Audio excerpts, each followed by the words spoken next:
So in this video, we're gonna start chapter number 8, which is mixture, solution concentration, osmosis, and dialysis. So in this chapter, we're gonna talk about a couple of things. The first, we're gonna talk about what is mixture and what are the different type of mixture. Then we're gonna talk about the solution, how you can make a solution. Then we're gonna talk about the concentration of the solution, why it's important to have or to know the concentration of the solute in a solution. And then we're gonna move on to the next part, which is solution doses calculation in medicine, and then solution and dilution calculation, and the last we're gonna talk about two processes, which is osmosis and dialysis. So let's get started with our first topic of this chapter, which is type of mixture. So we're gonna start with type of mixture. So before we go to the type of mixture, we're gonna talk about what mixture is actually. So mixture is a combination of two or more compound. Means when two or more element or compound combine together, they form a mixture. For example, if you have water and if you put salt in there, you're making water and salt solution or a mixture, because in there you mix water and salt together, right? And so mixture is nothing, it's just two or more element and compound when you mix them together. And once you have a mixture, the mixture can also be easily separated into its original or pure element or compound formed by different physical technique. For example, filtration.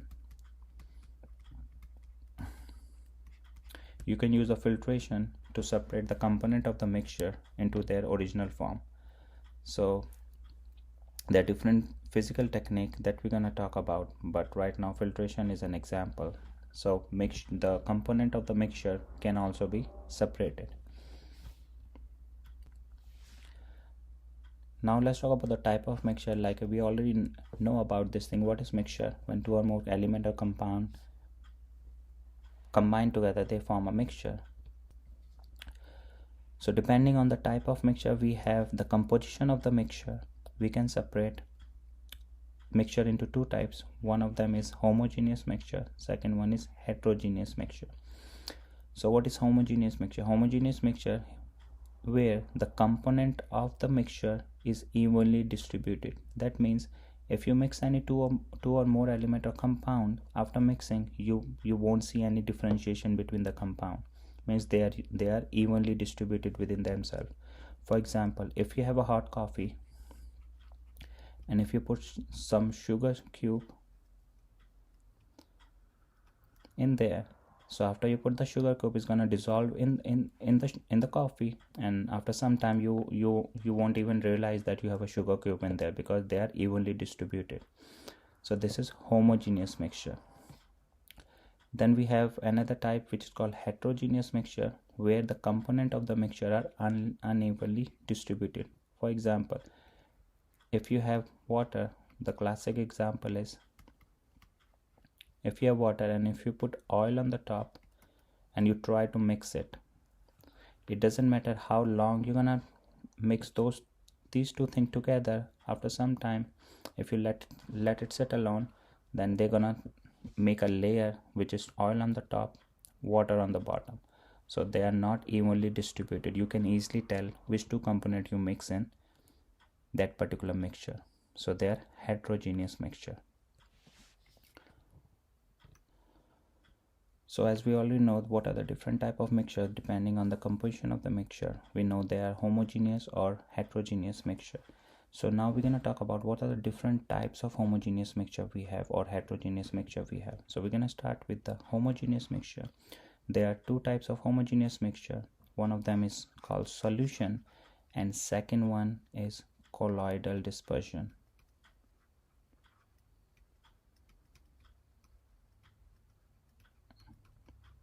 So there are two types, colloidal and solution. So on this slide we're going to talk about the homogeneous mixture, which is solution, and then on the other slide of this PowerPoint we're going to talk about the second type of homogeneous mixture, which is colloidal dispersion.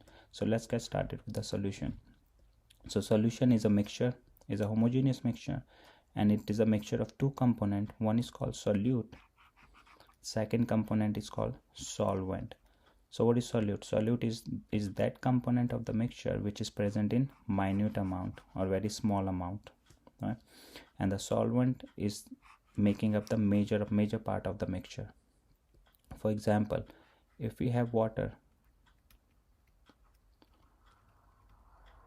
right, and if put a little bit of sodium chloride, a pinch of sodium chloride in there, so in this case we are making an NaCl solution, and in this case NaCl is your solute, and water, the biggest part or biggest component of this solution is, or this mixture is, solvent. So this is how you can differentiate between solute and solvent of a solution. Now solute can be very small particle like molecule and ions, like we already given you an example of sodium chloride, which is a molecule. And solvent is often water. This is the same example that I already gave you, NaCl solution. And then if you're using a solvent as water, then we have a special term for that component called aqueous solution. Aqueous means you used water as a solvent, right? And it's represented in the form of AQ. So wherever you see AQ written, that means we use water as a solvent. And then what are the other characteristics of the solution? Solutions are transparent, but it can be colorful. For example, if you can see the picture on the right hand side, we have some powder form, right, of any molecule, and then this can be a solute. And if we have to make a solution, we have to fill this volumetric flask with water, right, and then put this solute in there, and then fill it up the volumetric flask with the required volume, and then mix them. Then you will get a colorful solution. Even though this is a solution, it has a color because of the solute particle. So let's go to the next slide and then see what are the different kind of solution we can have, right? We already know solution is made up of solute and solvent, but let's see what are the different kind of element we can mix together to make the solution. So this table normally shows you that solute and solvent form the solution in all three states of matter, and we know what are the three states of matter: solid, liquid, and gases. So solute and solvent can be present in any of the three states of matter, and still they can make a solution. So let's take an example. In one of the solution, copper, which is in a solid state, act as a solvent, and tin still is in a solid form, act as a solute. So if they combine together, you form a bronze, right? So this is an example of a solution where both solvent and solute present in a solid state. Then we can get one more example. Let's take an example, water. In this case, water is a solute solvent, ethanol is your solute, both of them in liquid. You mix them, you make an alcoholic beverages. And then air is also a type of solution. Why? Because it is also a mixture of different gases, where nitrogen gas is present in a bulk amount. Most of the component of the air is made up of nitrogen, so that's why nitrogen can behave as a solvent and oxygen can behave as a solute. So both of them in a gaseous phase. So this is another example of a solution. So make sure you remember this thing. What are the different type of solution we make depending on the state of matter of solute and solvent. So now we're going to talk about the second type of homogeneous mixture. The first type is solution, that we already talked about. What are solution? Solution is a mixture of two components, solute as well as solvent, and where the particle size of the solute is so small that it can easily dissolve in the solvent, right?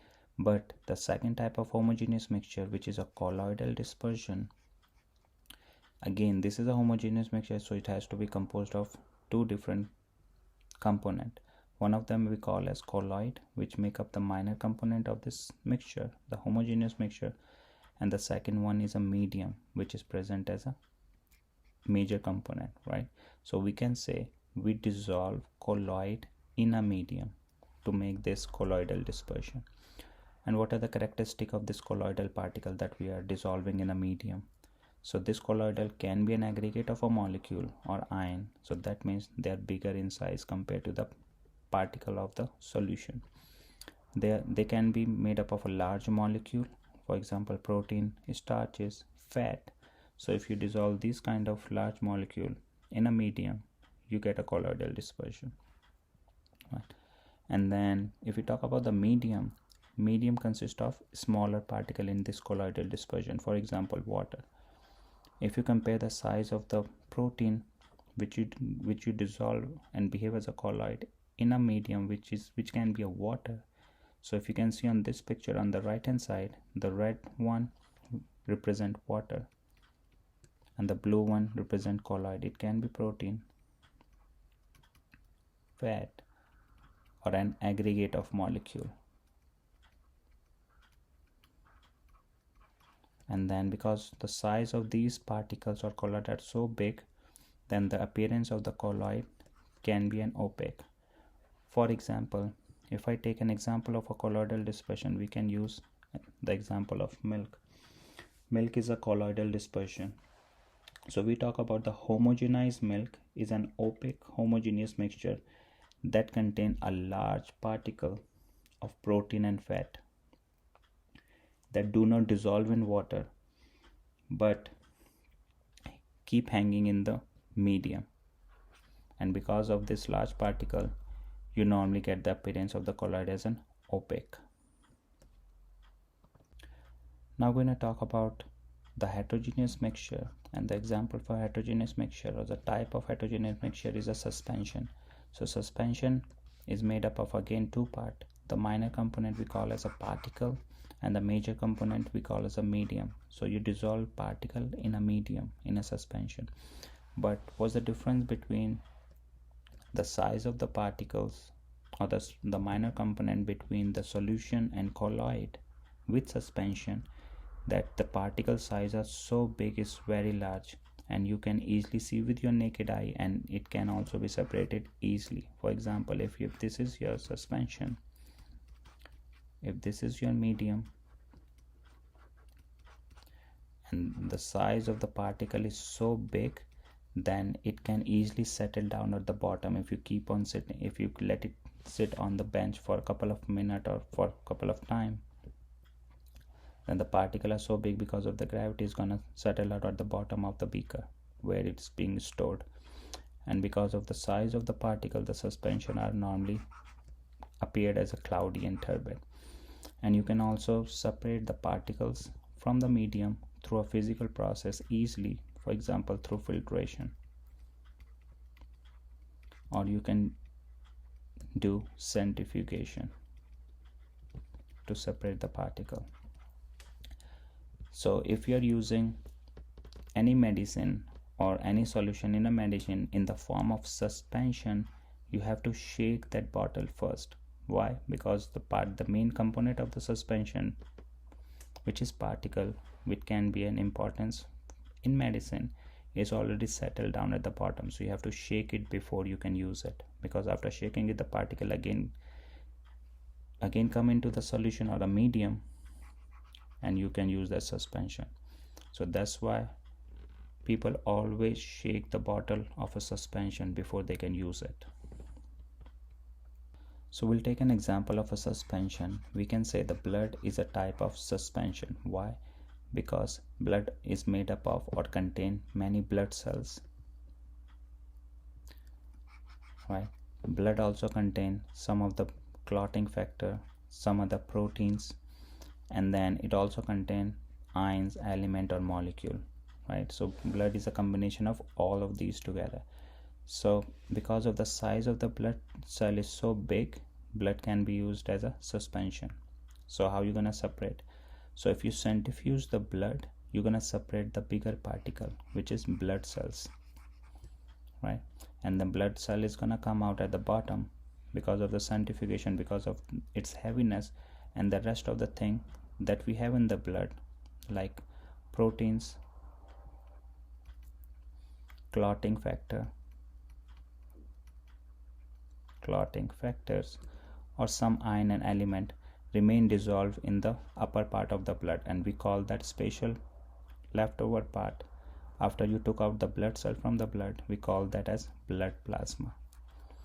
So blood plasma contain all of them except the blood cells, right? Protein, clotting factor, ions, molecules dissolved in water. And then the appearance is like opaque because you have protein and clotting factor which is bigger inside. So so later on, if I take out the protein and clotting factor, the bigger particle, again through some physical process, then we have a special name for that blood that doesn't contain any protein and clotting factor. We call that as blood serum. And blood serum just contain a small ion element or molecule dissolved in water. So blood serum, we can say, is like a solution. So make sure you know this thing. Blood, when you take out the blood cell, you get blood plasma.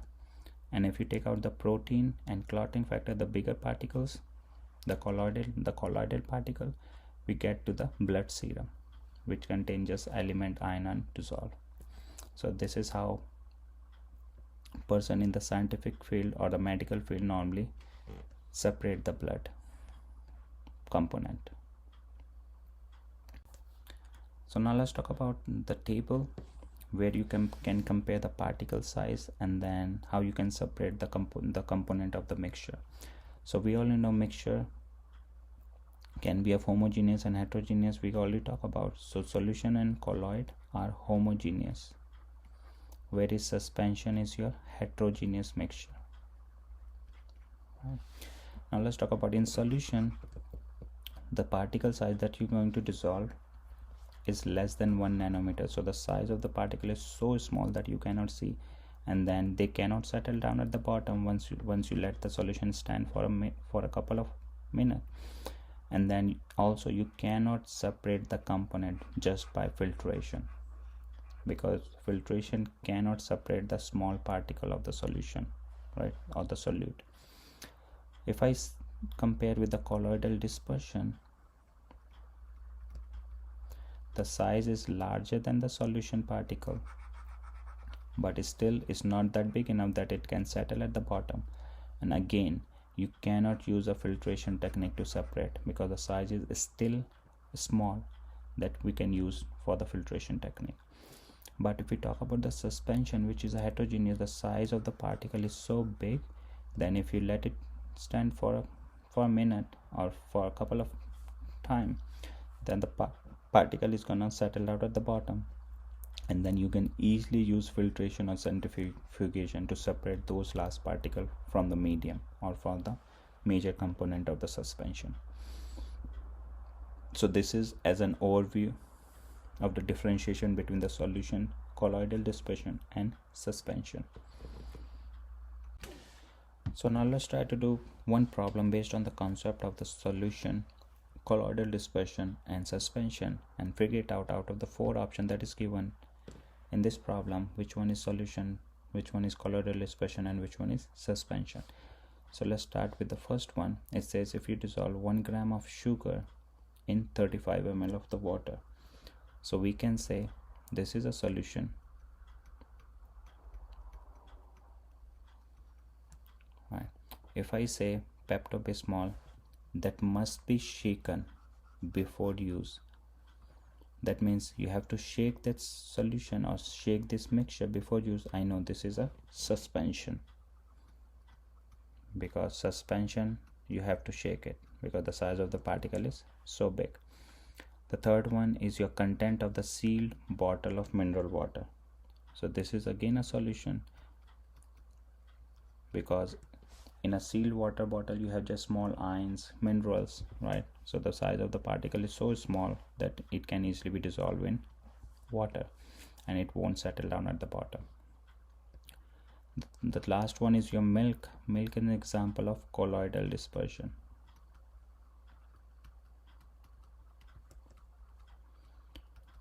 Why? Because the colloidal size of the colloidal that dissolve in the medium is so big. Like in milk you have fat, protein,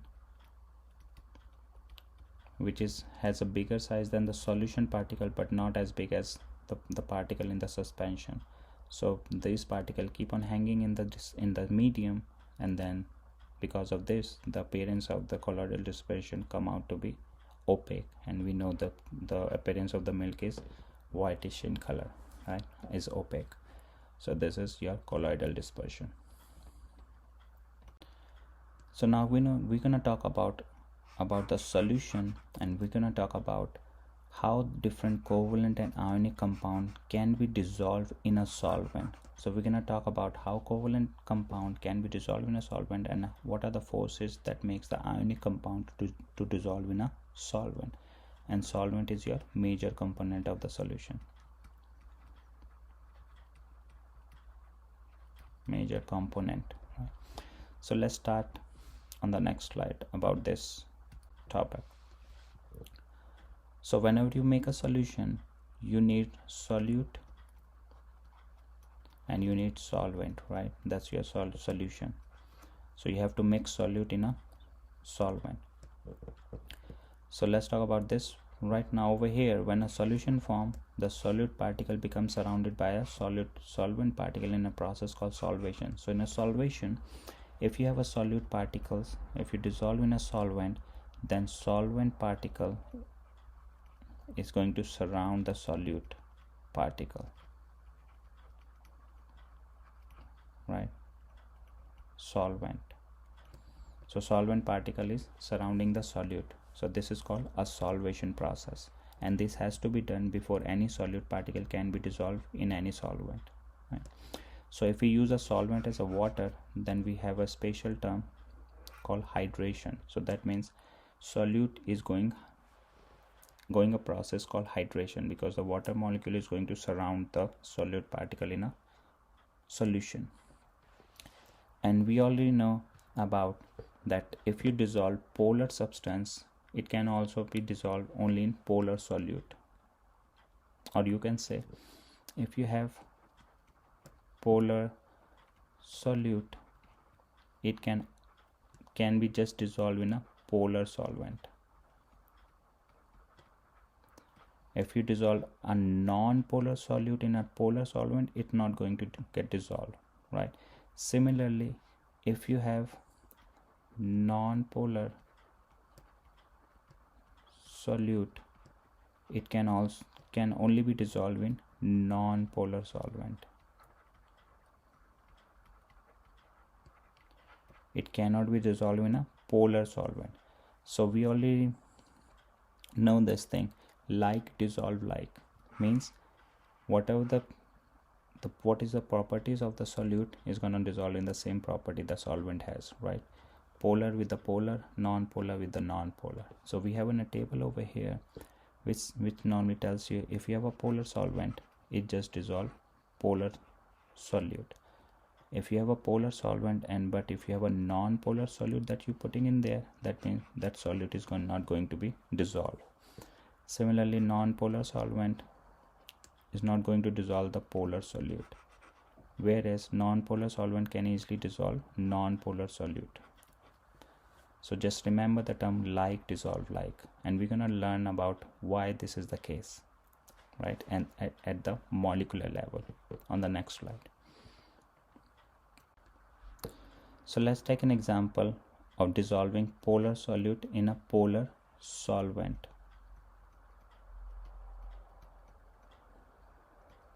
So let's take an example of water as your solvent, which is a polar in nature, right? If you can see over here, the polar solvent has some kind of bond which we call as hydrogen bond. So if you have a polar solvent as water is connected with other water molecule through a bond called hydrogen bond, right?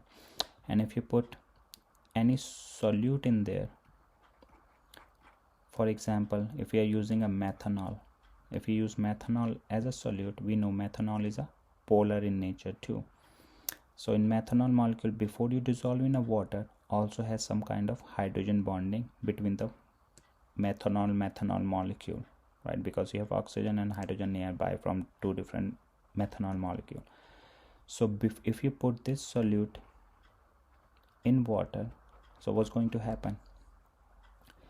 Then to dissolve this methanol in water, the bond between the methanol has to be broken, and bond between the hydrogen bond has to be broken, and a new bond has to be formed between the solvent molecule with the solute molecule, means between the water and methanol.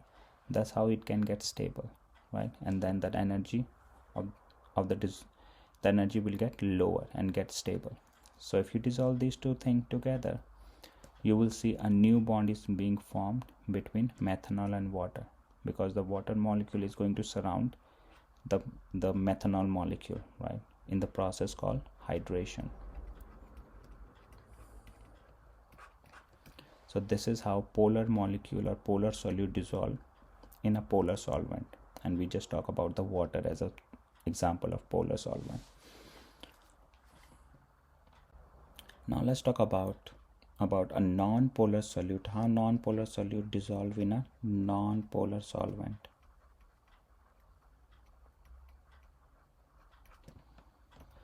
So we know that non-polar solute or non-polar molecule has a special types of intermolecular forces which we call as dispersion forces. So before you dissolve this non-polar solute in a non-polar solvent, both of them have their own individual dispersion forces between them. So before they make or dissolve within each other, what's going to happen? A new dispersion force has to be formed between the solute and a solvent molecule. First, the dispersion force has to be broken down between the individual solute and solvent particle, and then when you dissolve, then a new dispersion force is going to form between solute and solvent, and that result in lower potential energy of that solution. So that's why that solution is stable. For example, if you see on the right hand side, we have an example of one of the dry cleaning agent called tetrachloroethylene. So this tetrachloroethylene is a common dry cleaning solvent, and we know this is a non-polar solvent, and when it comes in contact with the oils and oil or any kind of dirt, non-polar oil or dirt on clothing, is going to form a new bond or new dispersion forces. And then because of this interaction between the solvent and then the non-polar solute, you can get your clothing clean, and that's why we use as a dry cleaning agent tetrachloroethylene. So now we're going to talk about a special kind of mixing where polar and non-polar liquid mix together. They're going to form an immiscible liquid, means they cannot be dissolved within each other, right? Non-polar liquid cannot dissolve in a non-polar liquid. Why? Because the water molecule we know is a polar liquid, and in polar liquid water has a hydrogen bond. So before it can dissolve the non-polar liquid, the hydrogen bond between the water molecule has to be broken, and then a new hydrogen bond has to be formed between non-polar liquid and water molecule. But we know that non-polar liquid cannot form a hydrogen bond with water, and because of that, non-polar liquid cannot be dissolved in a polar liquid, in this case a water.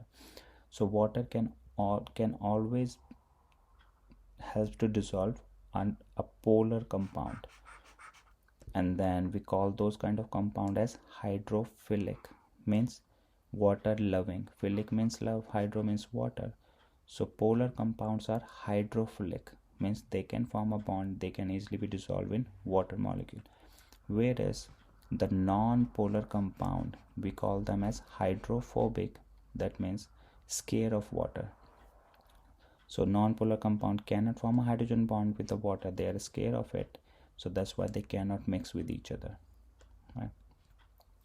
And these two mutually insoluble liquid form a separate layer. For example, if you see on the right hand side, if you take this thing, oil on the top, water on the bottom, they won't mix together, they will make a layer one top of each other, and then that means they are mutually agreeing that they're not going to get dissolved, and they're going to make a layer, and this kind of effect we call as hydrophobic effect, where the two liquid cannot be cannot be dissolved if they have different polarity, means polar and non-polar. So now we're going to talk about the concentration of the solution, how much amount of solute that we can dissolve in a solvent. For example, if I have a sodium chloride salt, how much amount of the sodium chloride salt we can dissolve in a water without it getting settled out at the bottom of the solvent. So we have two different terms. One is called saturated solution, another one is super saturated solution. So we make a saturated solution when you add a maximum amount of the solute that the solvent can hold. So each solvent has its capacity, how much amount of the solute it can hold without letting it go to settle down at the bottom of this beaker where you're making the solution. So you make a saturated solution where you put a maximum amount of the solute that the solvent can hold. So if you put a little bit more, then the solvent cannot hold more solute, and then it can allow or let it go at the bottom to settle down, right? So saturated means maximum amount, you already reached the maximum capacity of the solvent. Then we have saturated super saturated solution. So super saturated solution, as the name is saying, you already cross the capacity of the solvent. How much amount of solute that solvent can hold, you already cross that capacity. So that means more than the maximum solute, which then form a precipitate at the bottom. Means if you keep on putting the solute in the solvent has their own capacity. If you cross that capacity, the solvent say, okay, I cannot dissolve any more solute, then the rest of the solute, the extra solute, is going to go and settle down at the bottom, right, as in the form of precipitate. So supersaturated solution always have some kind of precipitate at the bottom, where the saturated solution is still is clean, because all of the solute is still in the dissolved form.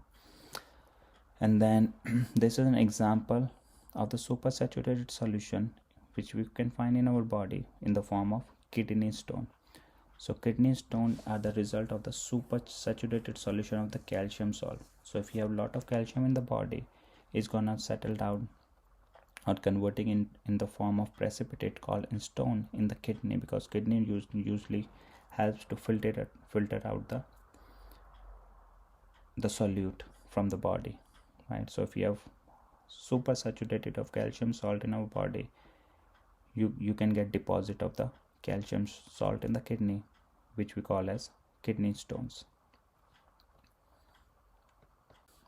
So now let's try to do one problem on the concept that we just did.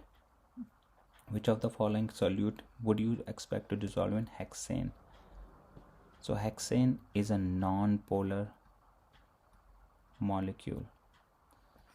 So if it's a non-polar, only non-polar compound can be dissolved in this hexane, and we have to figure it out of the following which one is a non-polar thing. So NaCl is your ionic compound, so this is polar, so this cannot be dissolved in hexane. Carbon tetrachloride, this is a non-polar compound, so it can dissolve in hexane. Methanol is a polar compound, so it cannot be dissolved in a hexane. Where pentane is a non-polar compound again, so it can be dissolved in a hexane, because we know like dissolve like, right? So out of the four, only carbon tetrachloride and pentane can be dissolved in hexane. Now we're going to talk about how ionic compound can be dissolved in water, right? We already know is a solvation or in any kind of polar solvent, because ionic compound are polar, it can be dissolved only in the polar solvent, and we're going to learn how is it going to happen, right? So when an ionic compound is made up of ions, for example, we are going to use an example of NaCl. So NaCl is your ionic compound made of Na plus and Cl negative ion, right, in a solid form. So when you dissolve this sodium chloride in water, for example in aqueous solution, what's going to happen? if you want to separate this sodium ion and chloride ion separately in water, you have to balance this positive charge and the negative charge on sodium and chlorine like they had before they get dissolved in water. So from where these stability is going to come? So once you dissolve in water, so the water molecule, which is H2O, is going to surround this sodium ion, and then for the chloride ion, again the water is going to get surround the chloride ion, something like this, water, right? So what's happening over here, the positive charge is going to get stable with the negative charge on the oxygen atom on the water molecule, because water is a polar one and we can have a dipole. Oxygen is more electronegative, it can get negative charge, this will get, hydrogen will get positive charge. So there is a new kind of interaction being formed when an ionic compound dissolve in water, we call as dipole interaction, charge dipole interaction. The charge on the sodium get interacted with the dipole on the water molecule, so negative will stabilize the positive charge, right, and it's going to get surrounded by water molecule. Same thing is going to happen with the chloride ion, because water is a dipole, negative, hydrogen is a partial positive charge, then this positive charge is going to give the stability to the chloride ion. Once the chloride ion is get surrounded with water molecule, like you can see over here, hydrogen is going to get stability to the chloride through dipole interaction. Same for sodium, oxygen is going to give the stability to the positive sodium through dipole charge interaction. So because of these forces, the ionic compound can be dissolved in water, and we call, or in any polar solvent, we call this process as solvation process. And in a polar solvent, ions are dissolved separately, they don't have any connection furthermore, right? So you will get the charges in the polar compound as Na plus and Cl negative.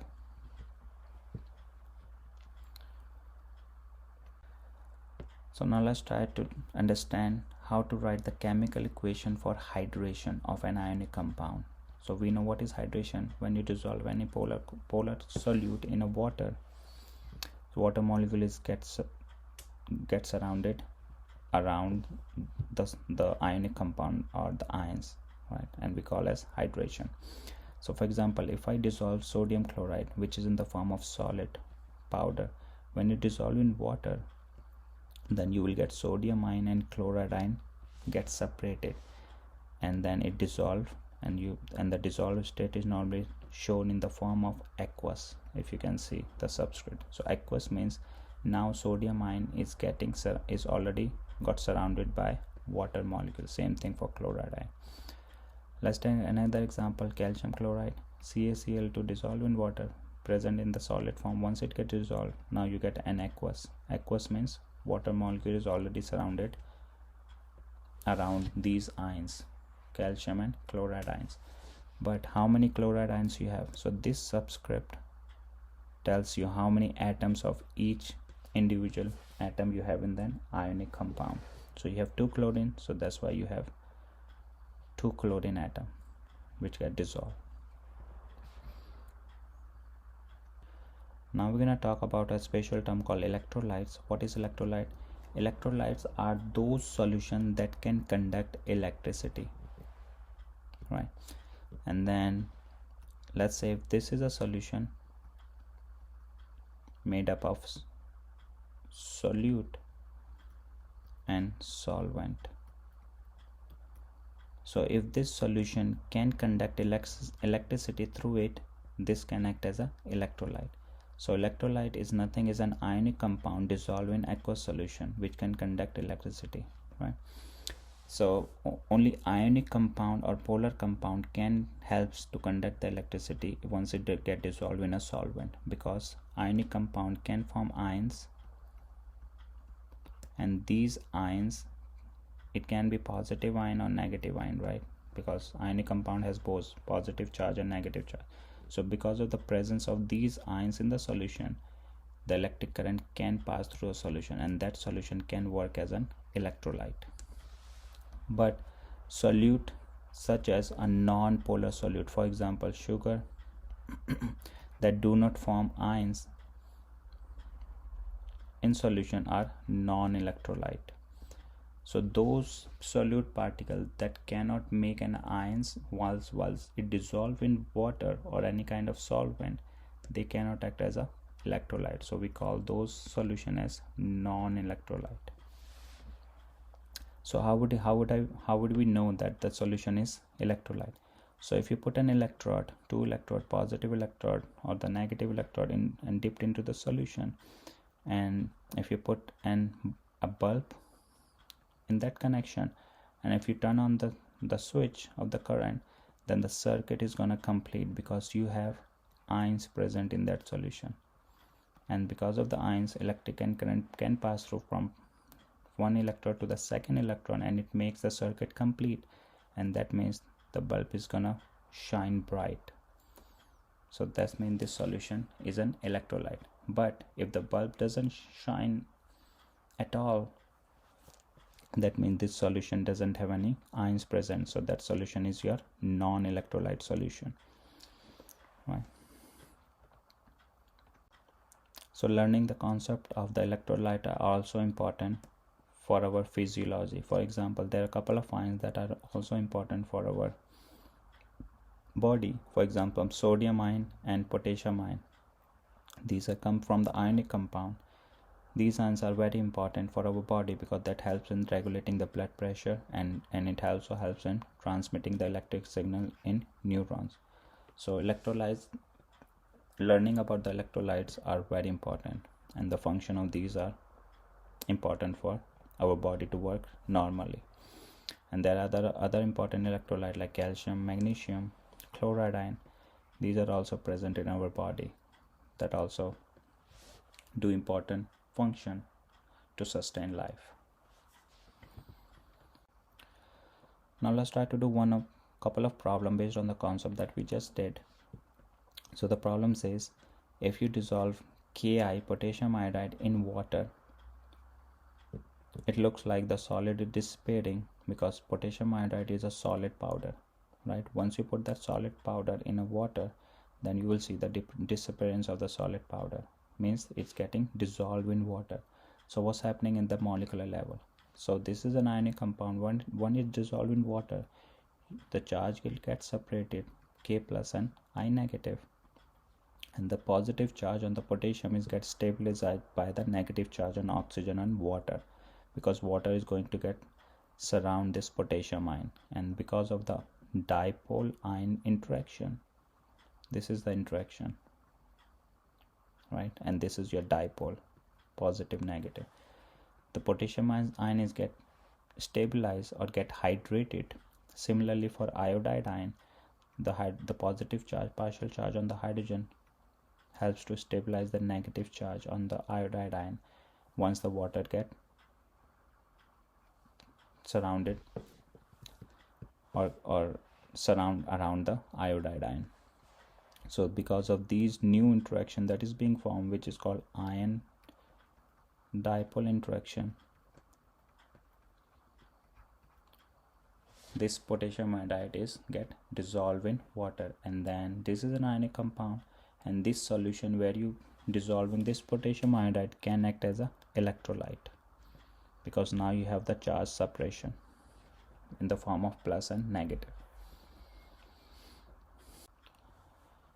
Now let's try to the second problem on the concept. You have to, for the following ionic compound, write the chemical equation for hydration. We know what is hydration once water molecule surround the ions, right, so that it can dissolve. So if we have magnesium chloride, if this is in the solid form, if you dissolve this solute in water, then the charge will get separated, and then the ions get hydrated in the form of aqueous.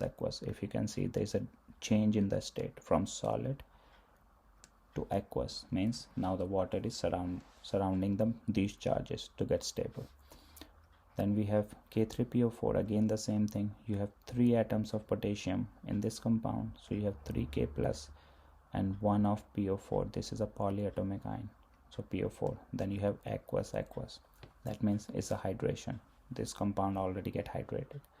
Then you have NaHCO3, sodium bicarbonate, a powder. When you dissolve, you get again the charge separation, and then you have a change of state from solid to aqueous. So this is how you can show the hydration of the molecule if you dissolve that thing in water. So now we're gonna start with the third topic from this chapter, which is solution concentration.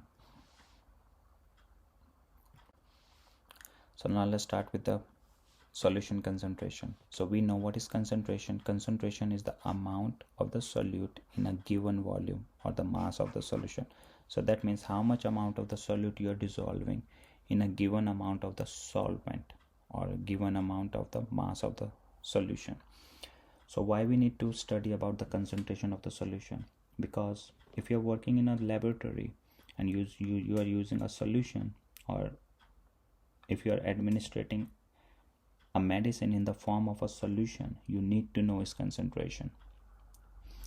So what is concentration? We already talk about is the how much amount of the solute dissolved in a given amount of the solution, right? So there are two kind of concentration. One is called concentrated solution, second one we call as dilute solution. So concentrated solution is when you dissolve a high amount of the solute in a given amount of the solvent, whereas the dilute means when you have less amount of the solute dissolved in a given amount of the solution.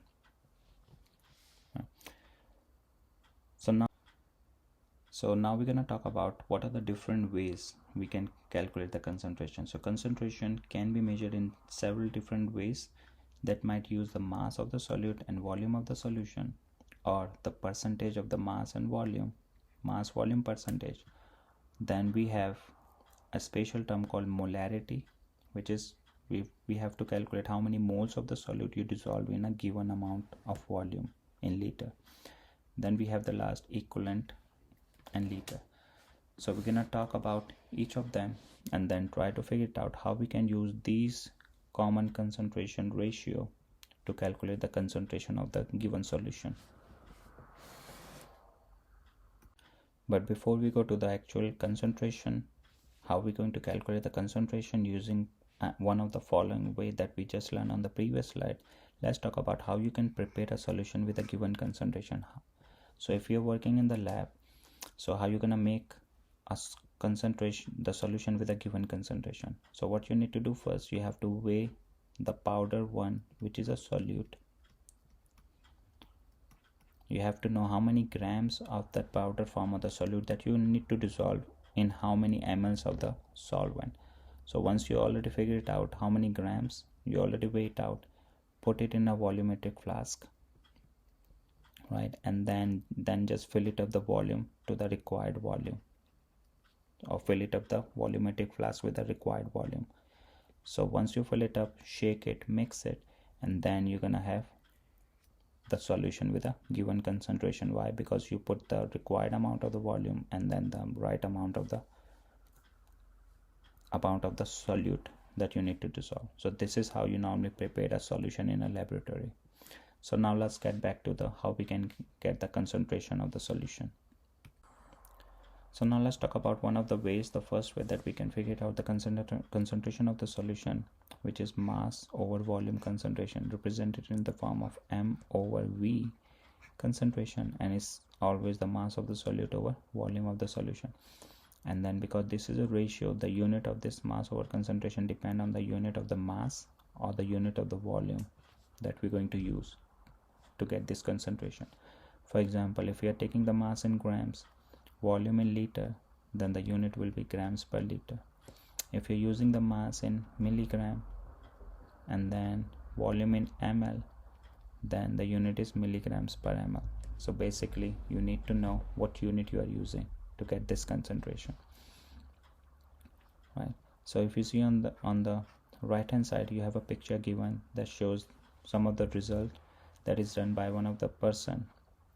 And then if you can see, the urea concentration in this report is given in milligrams per deciliter, right? So this is mass over volume concentration, and it says what is the reference low and reference high.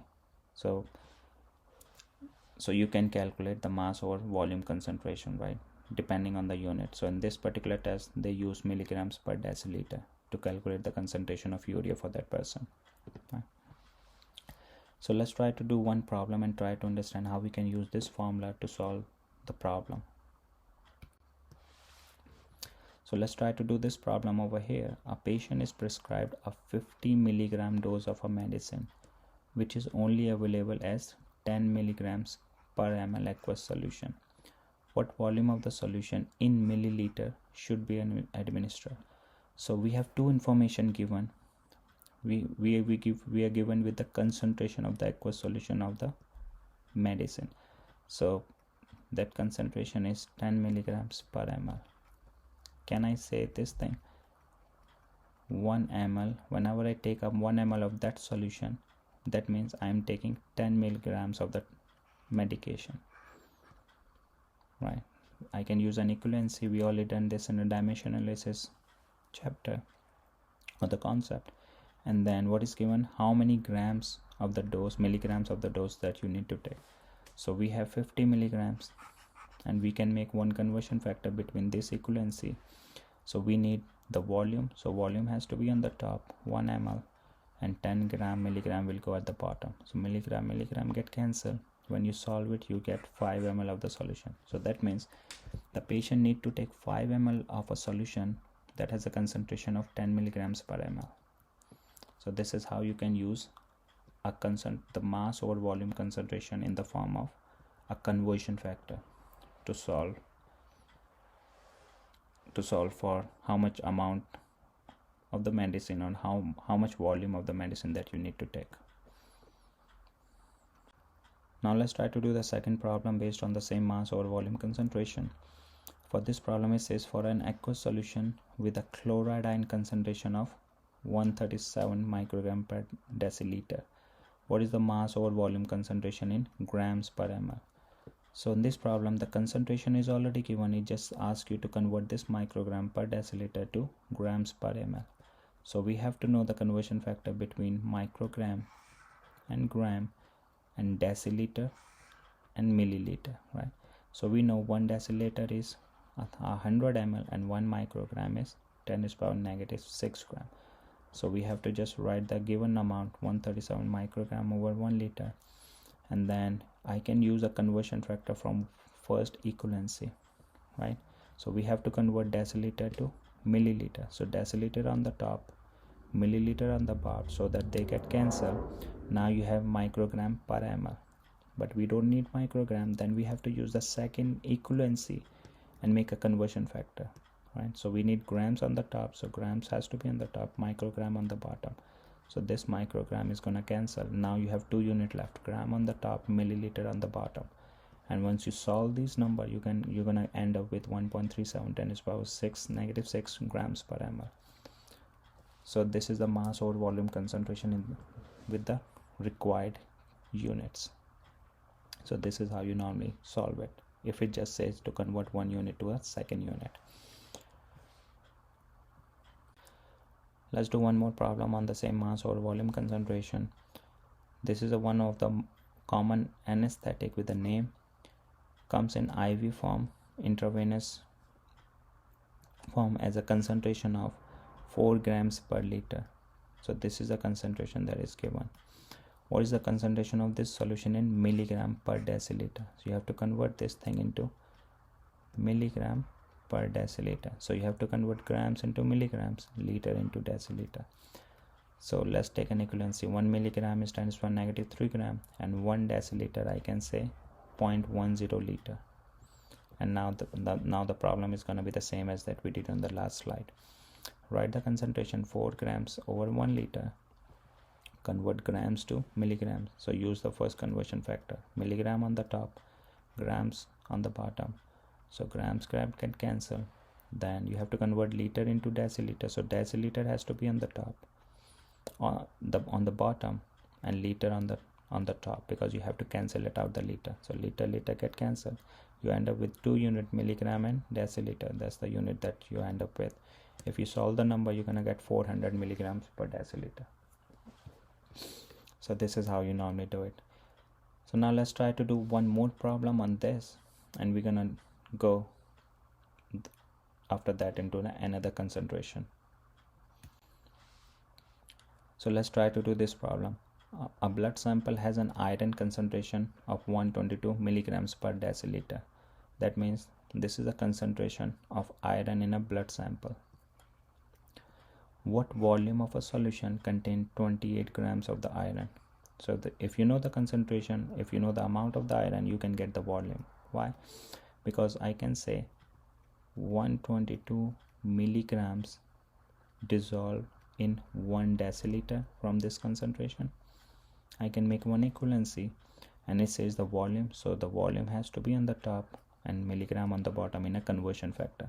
If you can see over here, I made one conversion factor, and if you already made the conversion factor, multiply the given number so that the milligram get cancelled, and now when you solve it, your final answer will be in the deciliter, right, which is 0.23 deciliter, which is a unit of the volume. So if you need to, if the patient have 0.23 deciliter of the blood, that means it has 28 milligrams of iron. Or you can convert this deciliter into ml, so that means 23 ml of the solution.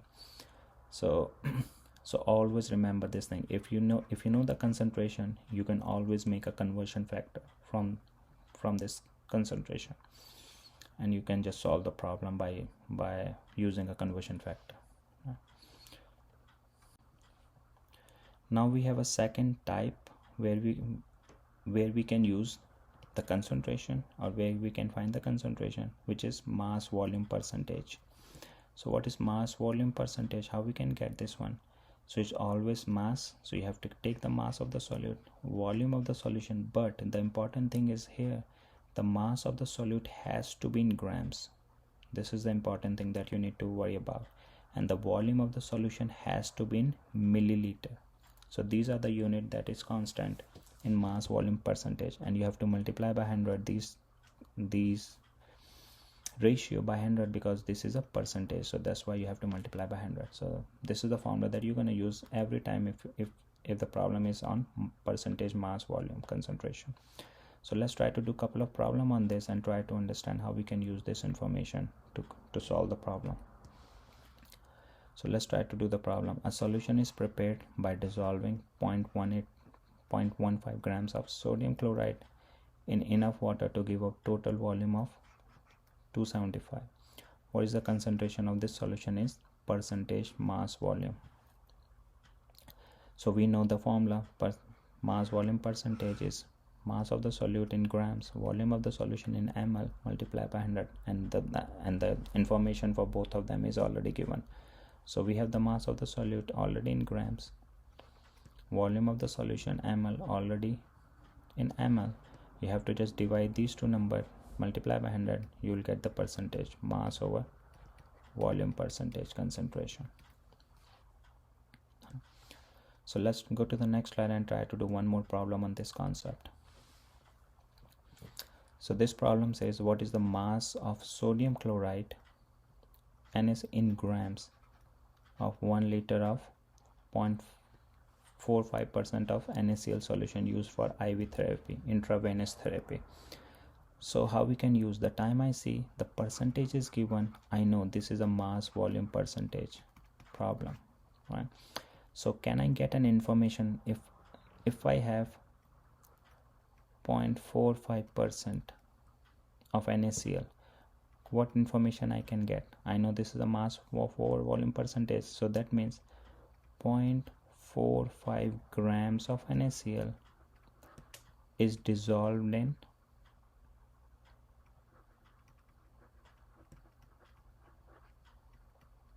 what is percentage mean? 100. So in 100 ml of the solution, I can get this information, and then I can write this information like this. For every 100 ml of this NaCl solution, I can have 0.45 grams of NaCl. And once I make this equivalency, I can make a conversion factor using this, right? And the volume is already given. So you have to use the given volume, which is 1 liter.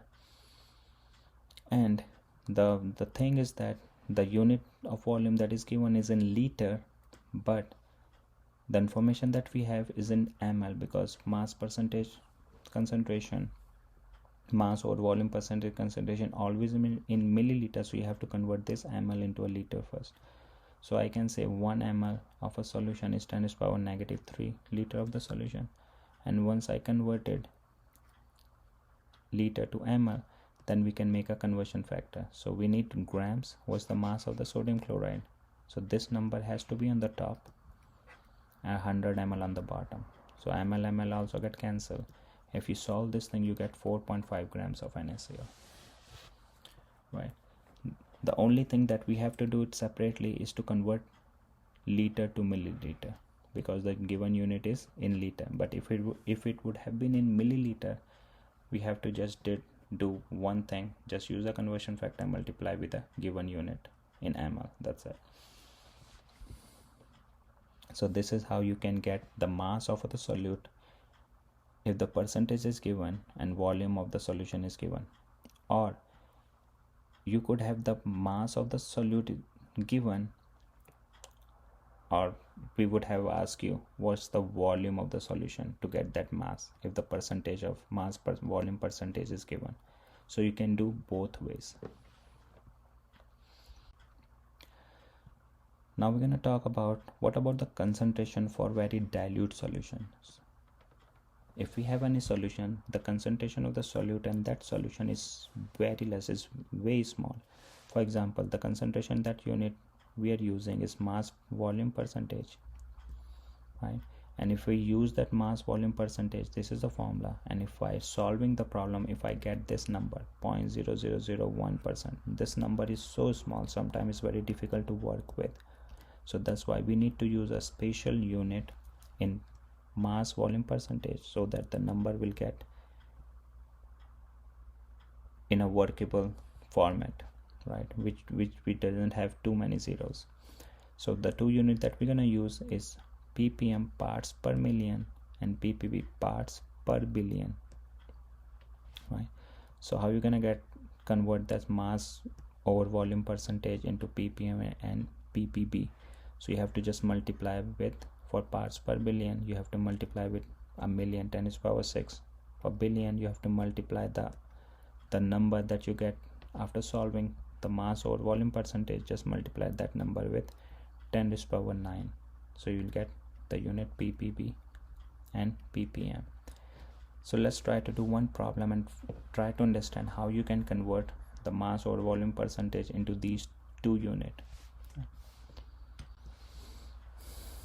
So the problem is that we're gonna do is the EPA maximum allowable concentration of lead in drinking water is 5 ppb. Express this concentration, which is parts per billion.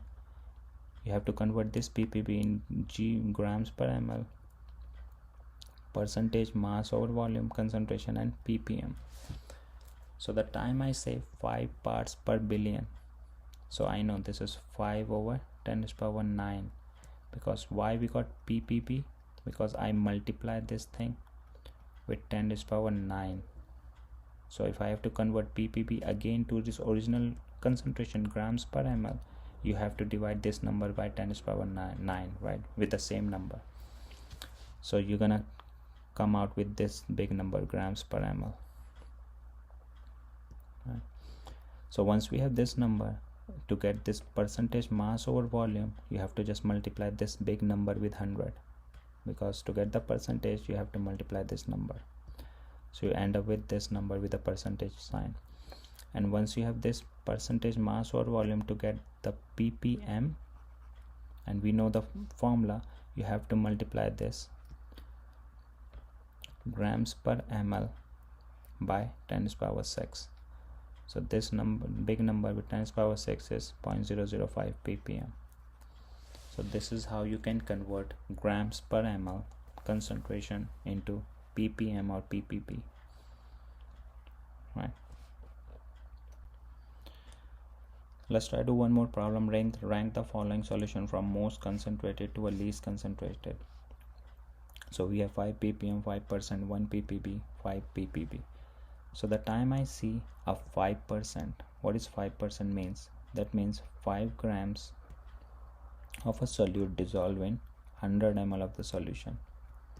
I can say this thing, right? So for every 100 ml you have 5 grams of that solute. What is 5 ppm? Means 5 over 10 is power 6 grams per ml. You have to divide by 10 is power 6. What is 1 ppb? 1 ppb is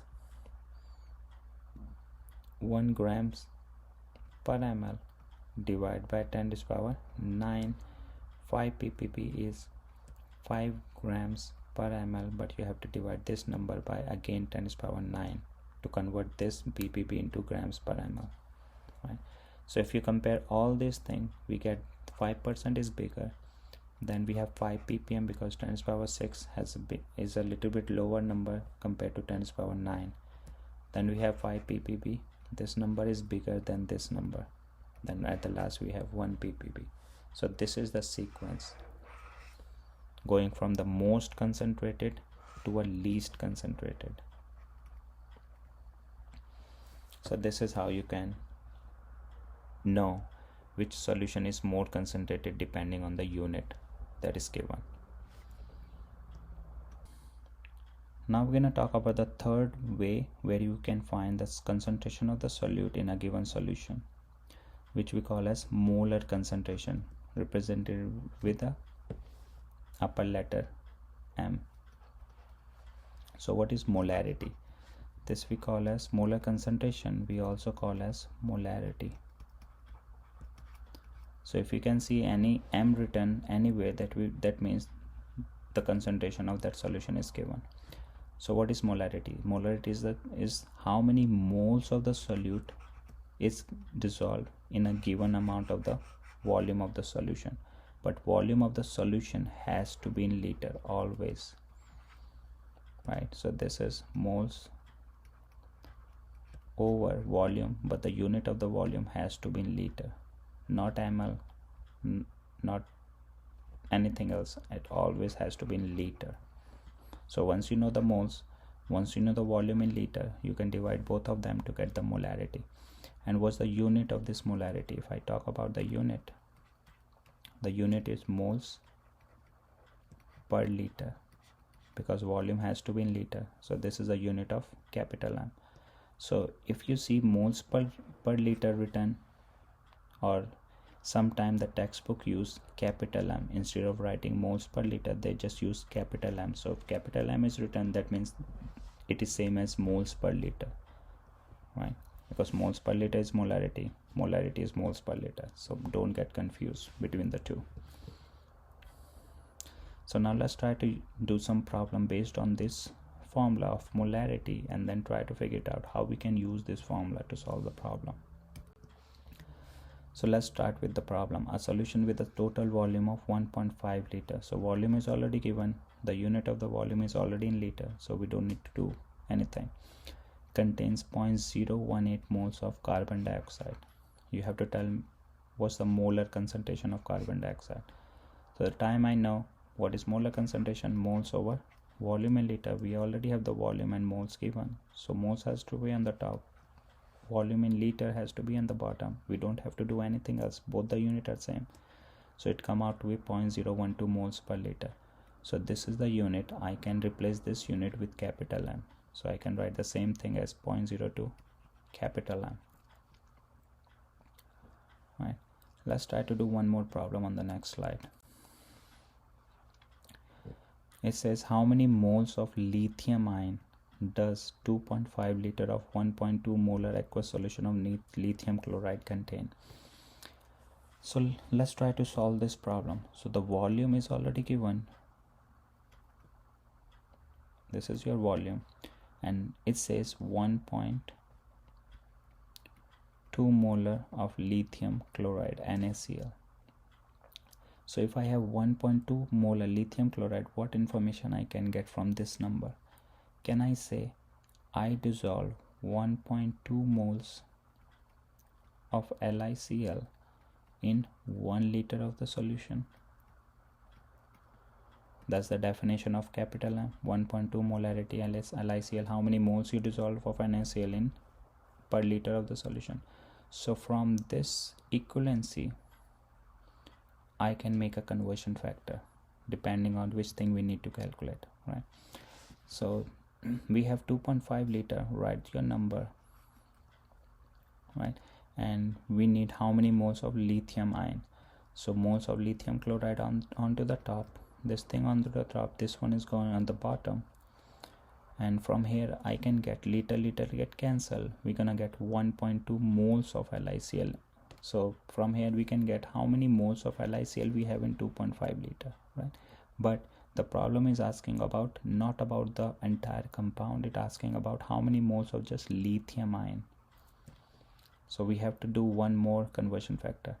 If I have 1 mole of lithium chloride, I can say this has 1 mole of lithium and 1 mole of chloride ion, because once you dissolve you're gonna get just 1 lithium 1 chloride, right? So we already talk about how you're gonna get 1 mole of lithium and 1 mole of chloride. So I can say for every 1 mole of lithium chloride compound I have just 1 mole of lithium in there.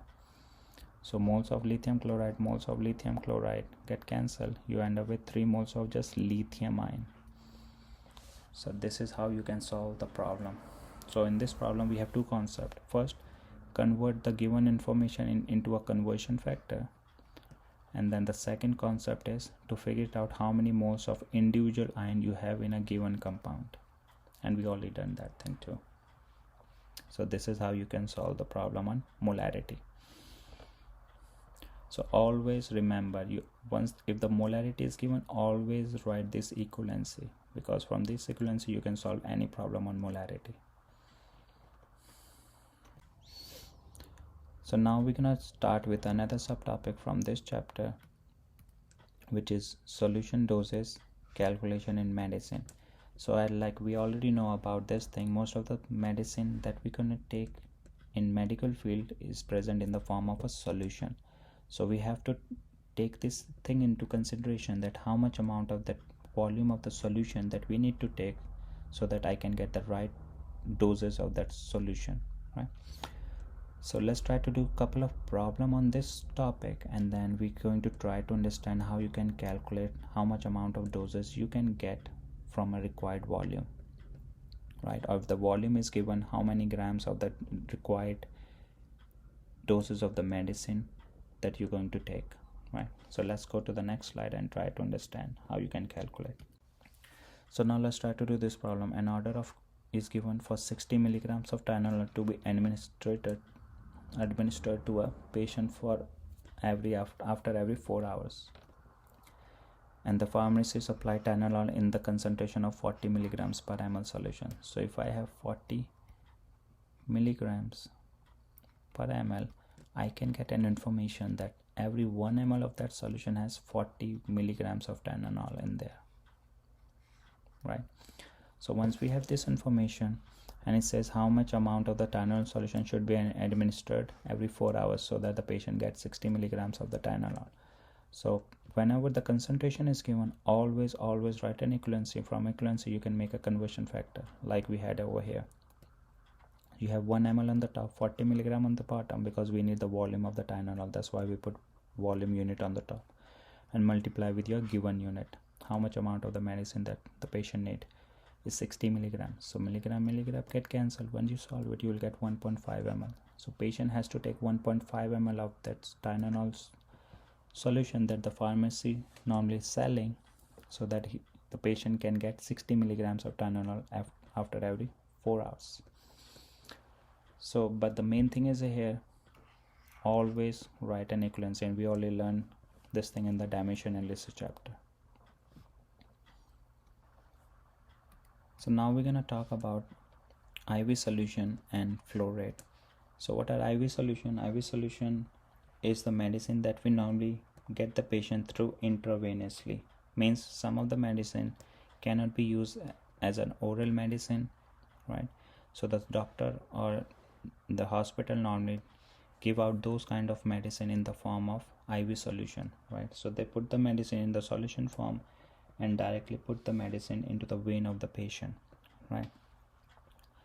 Because that medicine, it may be because of the patient is not awake or is not conscious, or the oral medication is not favorable, right? So we have to use, or the doctor normally use the IV solution, right? This method.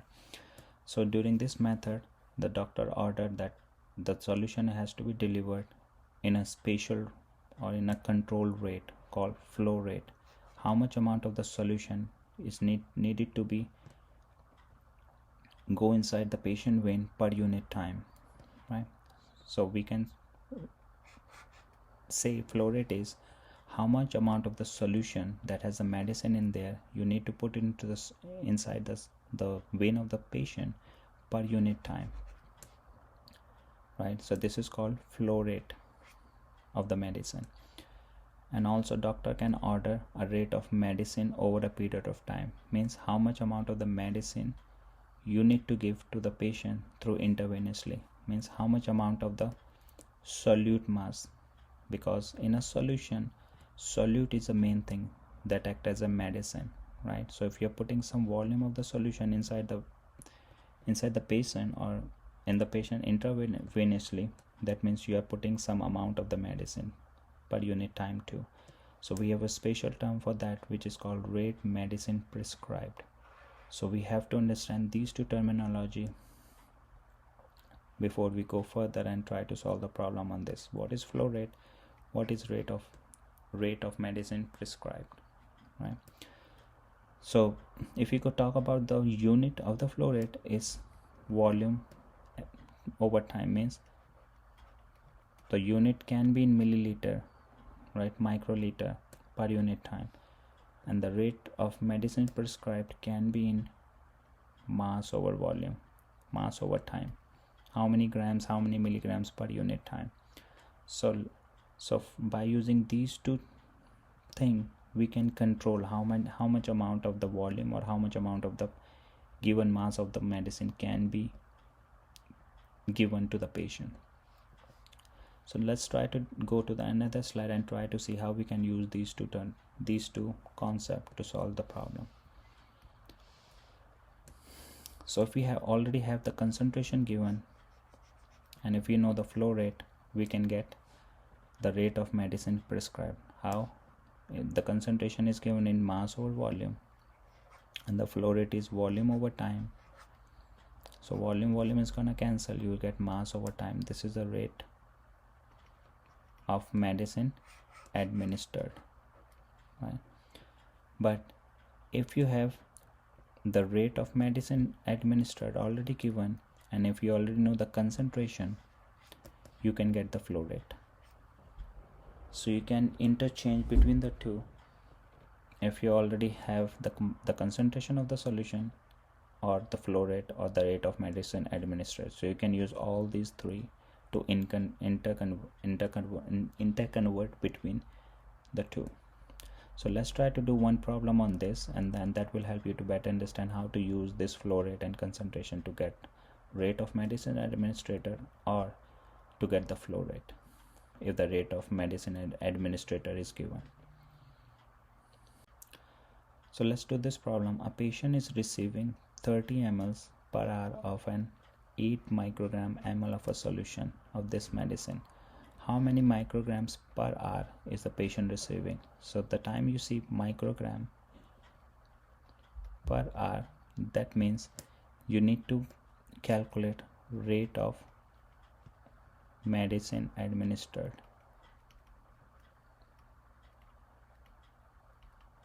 Right. So what is given? You are given with the flow rate 30 ml per hour. This is your flow rate, and once we have this 30 ml per hour, I can use this concern the flow rate and write two conversion factor. I can write 30 ml in 1 hour, or if I have 1 hour, I can put 30 ml, right, of an 8 microgram per ml. So this is a concentration that is given of that medicine. So I can also write 2 conversion factor using this concentration term. I can write 8 microgram if I have 1 ml, or I can say if I have 1 ml of that medicine, I can have 8 microgram of that medicine. Right? So you can, and then you have to get a rate of medicine administered. The unit is microgram over per hour. That means mass over time. So you have to use, you need the mass on the top. So you have to use this conversion factor from concentration, because this is the unit of mass which has to be in the top. Then you need an R or time unit at the bottom. So this is the conversion factor that you're gonna use for this. We have time on the bottom. So ml will get cancelled. You get an idea of rate of medicine administered, which is 240 microgram per hour. And we already used this concept: concentration, flow rate, rate of the medicine delivered. Right? So this is how you can use this concept. Let's try to do another problem on the same concept and try to understand again how we can use this concept. So the problem says one of the medicine is used for treat post-operative nausea. An order is given to administer 0.27 milligrams of the medicine over 3 hours by IV. So that means 2.275 milligrams you have to deliver in 3 hours. The IV solution has a concentration. So the concentration is already given, which is 2.5 milligram per ml. What should you set the flow rate? So you have to figure it out the flow rate, and we know flow rate has the unit of volume over time. How much amount of the volume you can deliver per unit time, right? So we need volume unit on the top. So from this concentration, I can make a conversion factor where the volume is on the top, gram on the bottom. So this is the conversion factor that we made from here. And we need the time on the bottom. So if we see over here, time is on the bottom. I can use the same form of this conversion factor over here without flipping the unit. So milligram is already cancel it out. The unit that is left is volume over R, ml over R. So the flow rate that the patient need is 0.037 ml per hour, so that they can get the required amount of the medicine in 3 hours. So every hour the patient has to get 0.03 ml solution of that medicine. So this is how you can solve it. Make sure you practice couple of problem from the textbook too on this concept, along with practice both the problem that we did on the PowerPoint. Now we're going to talk about a new subtopic from this chapter, which is solution dilution calculation. So in this topic, we're going to talk about what is dilution and how we can get the concentration of the diluted sample. So what is dilution? So dilution is to make a solution of a desired concentration by adding solvent to a stock solution of known concentration. So what happened in a dilution? Let's say if I have a stock solution, this is a stock solution, the original concentration, the concentration of this one is, let's say, 1 molar of NaCl solution. But I don't want to use this 1 molar of NaCl solution in the laboratory. I want 0.5 molar of NaCl solution.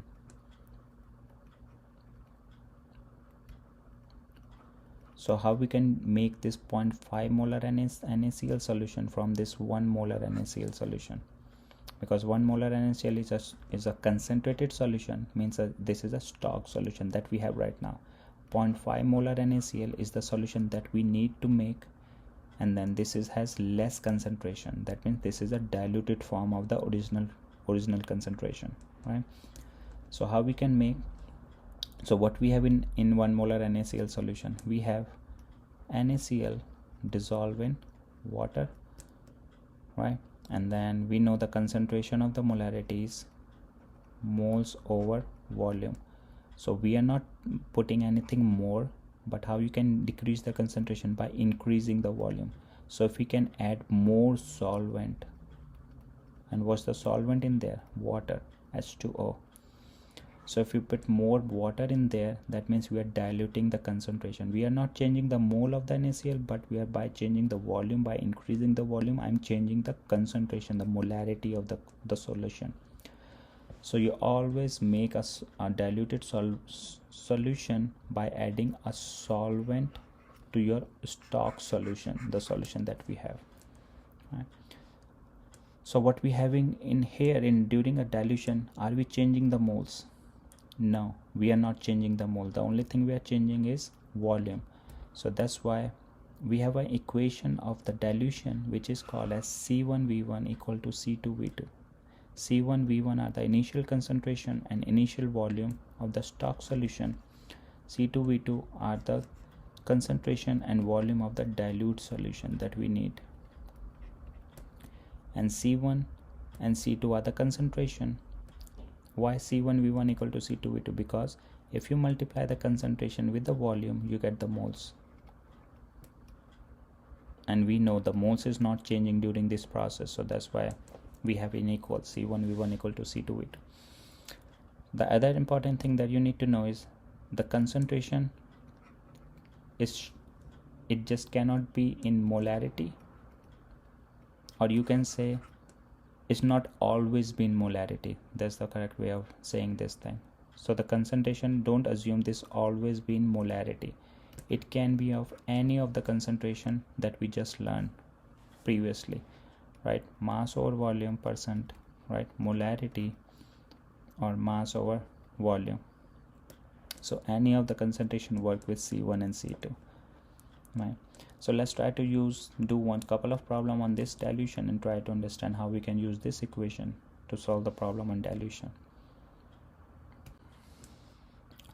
So the question says to prepare 100 ml of 1% aqueous mass over volume saline solution from a 10% aqueous solution mass over volume saline solution. What volume of the stock solution should you add to 100 ml of volumetric flask? So it says if we have 100 ml of 1% mass over volume of a saline solution, and I need to make this thing, this is your dilute concentration. We need to make this thing from a 10% original solution mass over volume. That's your stock solution, the original solution. It says what volume of the stock solution you should use. So how much amount of the stock solution I need to use? So we have to use C1V1, C2V2. So C1 is your 10%. V1, we need to figure it out how much volume we need to take from the stock solution. C2 is your 1%. V2 is your 100 ml. So your V1 come out to be 1% over times 100 ml over 10%. Percent get cancelled. So it's come out to be 100 over 10. So it's come out to be 10 ml. Right? So we need a 10 ml of a stock solution which is 10% mass over volume, and you need to put 90 ml of a solvent which is water, let's assume, to make it 100 ml of the dilute solution with a concentration of 1% mass over volume. So this is how you normally solve a dilution problem. Let's do one more problem on the same concept. What is the molar concentration of a lidocaine solution prepared by diluting 10 ml of 2 molar lidocaine stock solution to the mark in a 25 ml stock volumetric flask? So what is given? So it's been asking that if we have 10 ml of 2 molar stock solution, 2.0 molar, that's your stock solution of the chemical, and it says what's the concentration of the diluted sample. This is your diluted sample, and the volume is given 25 ml. and it says what's the concentration of your dilute solution if you dilute this stock solution from 10 ml to 25 ml. So again we're gonna use C1 V1 equal to C2 V2. So that's your V2, that's your C2 that we need to figure it out, that's your V1, that's your C1, right? So we have to figure it out. C2 will be C1 V1 is your stock, C2 V2 is your dilute, right? So C2 come out to be C1 V1 over V2. So if you plug in the numbers, C1 is your 2 molar, V1 is your 10 ml over V2 is your 25 ml. So ml get cancelled, and if you solve this number you're gonna end up with 0.80 molarity. So once you dilute your stock solution from 10 ml 2 molar, you end up with 0.80 molar, right? So that's your answer for this problem, your C2.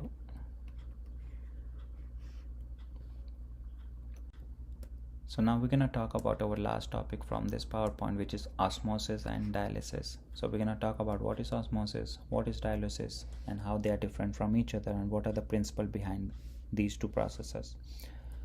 So before we go to the osmosis and dialysis, let's talk about the term called diffusion. So diffusion is a random movement of solid particle through our solvent. So for example, if you have a solvent, if you put a solute on that solvent, the solute is keep on moving in the solvent, right, until it get distributed evenly throughout the solvent, right? So the diffusion result in a uniform concentration of the solute, because the solute is moving in the solvent until it get evenly distributed, so the concentration will be uniform across the solvent. And the two solution of different concentrations separated by a selective membrane, permeable membrane, create a concentration gradient. What does it mean? So we know our body is made up of a cell. So if we have a cell, this is one of the cell. Inside the cell we have some ions, right, some molecules, and outside the cell we have some other environment, right? And this cell is covered with a membrane called cell membrane. And this cell membrane is a selectively permeable membrane, means this membrane allow only a selectable particles or a solution to pass through the cell, right? So only a certain amount or certain type of the ions or the solution can pass across this membrane in the cell, right? So if we have two different concentration, let's say outside the cell you have 1 molar of NaCl, for example, inside the cell you have 2 molar of NaCl. So you have, because the NaCl, if its NaCl cannot pass through the cell membrane, that means you have a concentration gradient across the cell membrane, because the particle cannot cross it, right? So because of this you build up an concentration gradient. Similarly, if I used any any membrane that is selectable permeable membrane, if I put two solution across it, 2 molar of NaCl, 1 molar of NaCl, and this one is your selectable membrane, so you will end up with a concentration gradient across the membrane, right?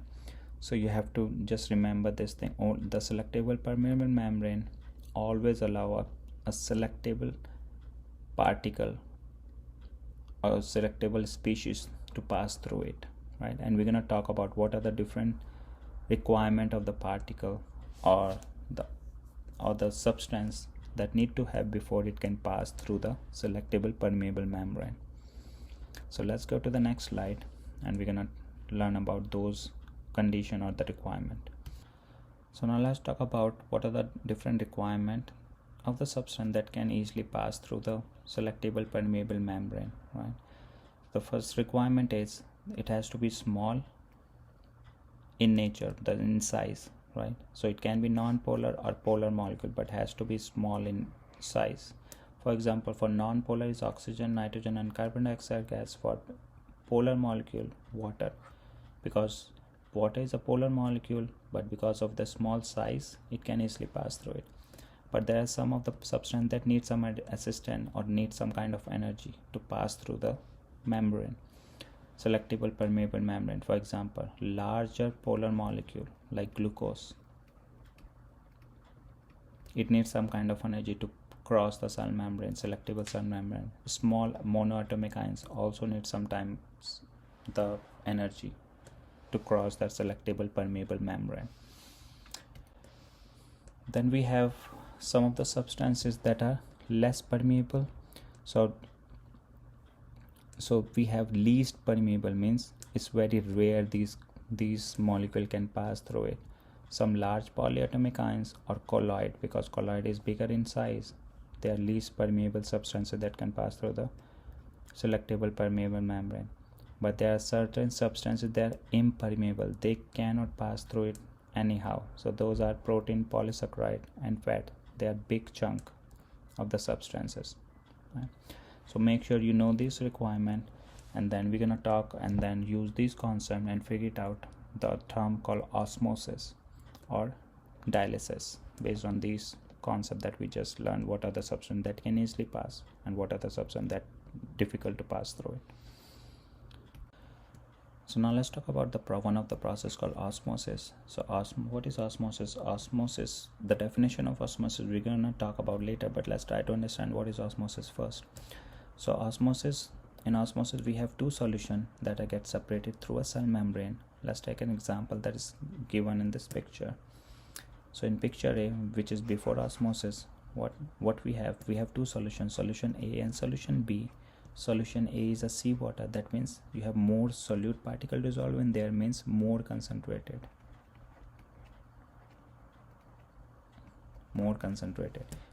Solution B is a fresh water, it has less solute particle dissolved in there, means it is less concentrated,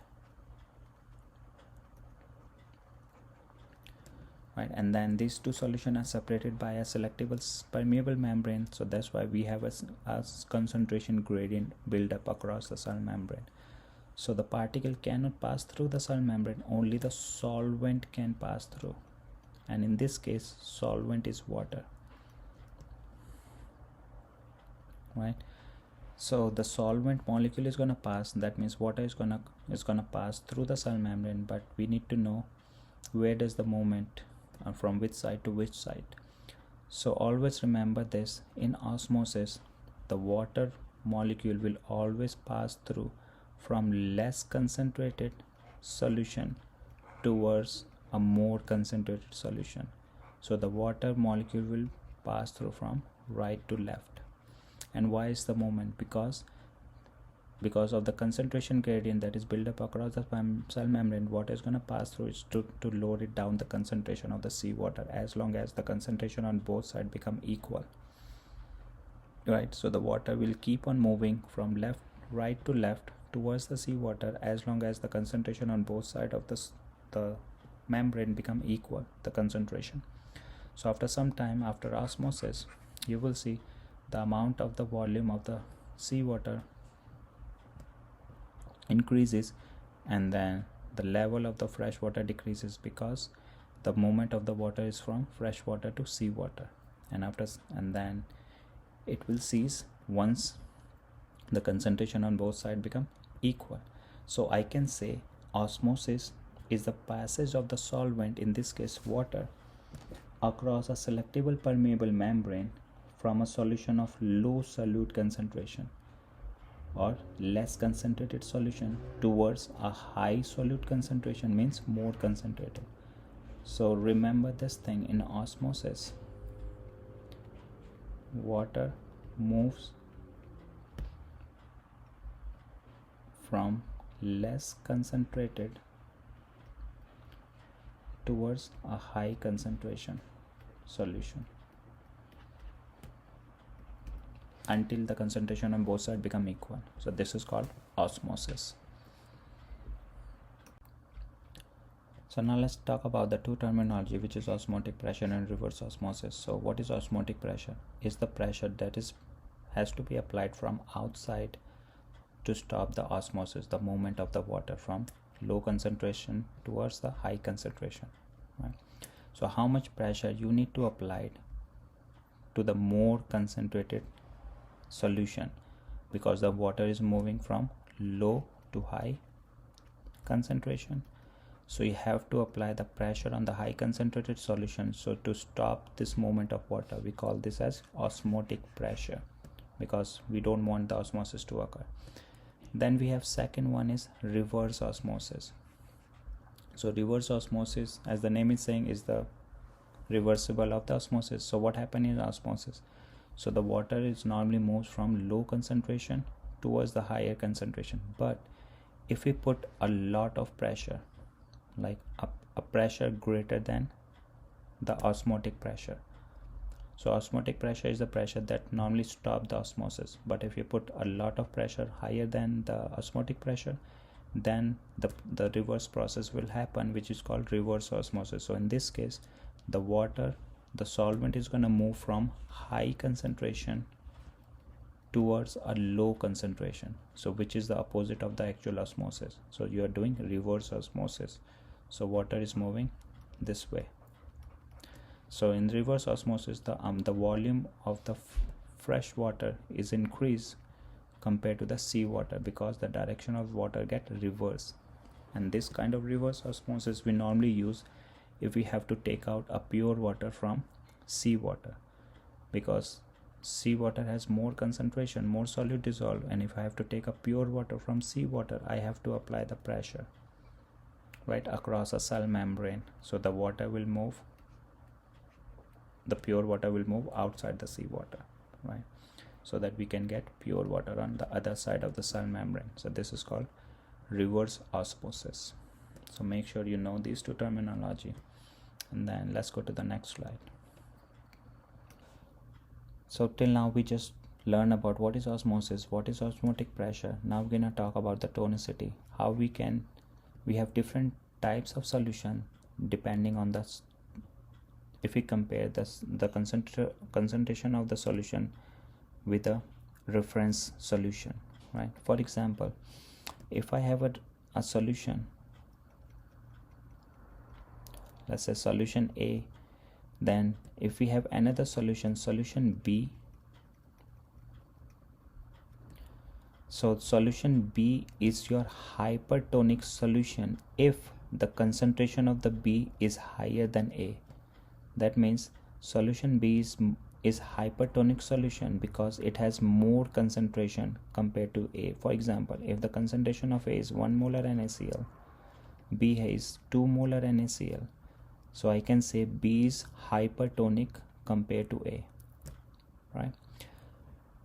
Then we'll take a second type of solution called hypotonic solution. Hypo means less.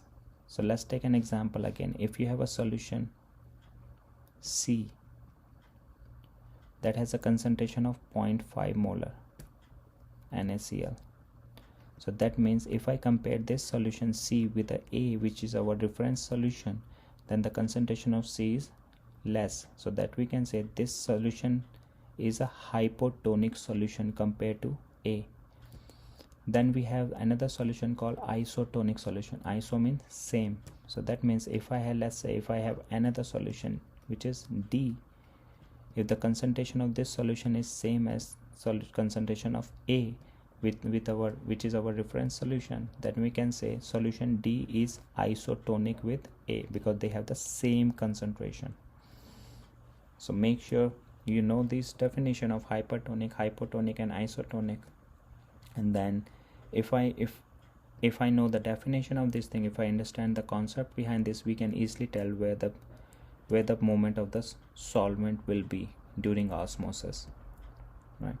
So let's take an example of this hypertonic, hypotonic and isotonic solution, and we'll try to use a red blood cell, one of the cell, and try to understand where the water will move or the solvent will move in osmosis if I put that cell in any of these solution. So let's go to the next slide. Right, so we're gonna use an example of red blood cell. Let's say this is your red blood cell and it has a concentration within the cell. We have some salt. This is 0.90% of NaCl, right? So that means you have 0.9 grams of NaCl every 100 ml of the solution that we have within the cell. So this is your RBC. So if I put this cell in a solution that has a concentration of, let's say, 1% of NaCl, so what's going to happen to these cells? If you put this cell in here, where does the water will move? Because the cell membrane is like a selectable permeable membrane, right? So only a certain thing can pass. In this case, only the water is going to pass through the cell membrane, the solvent. So where does the water will move? Outside the cell or inside the cell? If I put this cell in 1% of the NaCl, so the outside concentration is higher compared to the inside concentration of the cell, and then so that means the solution or the water is going to move outside the cell to dilute the outside concentration, right, until it becomes the same concentration that is within the cell. So that means the cell will shrink in size, right, and this shrinking we call as crenation, right?